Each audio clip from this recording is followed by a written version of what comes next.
A man named Joseph Blackwell came to Philadelphia on a business trip. He stayed with his friends in a big house they owned in a nearby city. That night, they had a good time visiting, but when Mr. Blackwell went to bed, he tossed and turned and couldn't sleep. Sometime during the night, he heard a car turn into the driveway. He went to the window to see who was arriving at such a late hour. In the moonlight, he saw a long, black hearse filled with people. The driver of the hearse looked at him. When Blackwell saw the man's strange face, he couldn't help but shudder.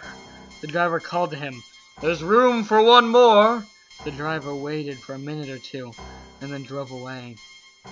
Mr. Blackwell was clearly shaken by this, as when he did go back to bed, it took him a rather long time to go to sleep. In the morning, Blackwell told his friends what had happened. "You were dreaming," they responded. "I must have been," he murmured, "but I could have sworn I was awake."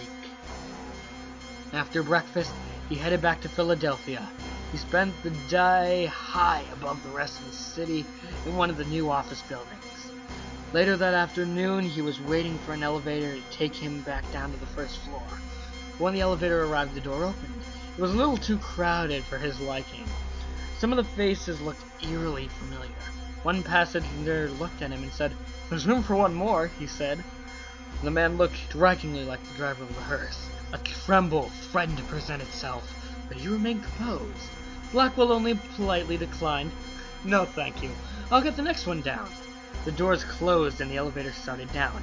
Shrieks and screams were heard as the elevator plummeted downward, followed shortly by a crashing sound. The elevator had fallen to the bottom of the shaft. Everyone aboard was killed.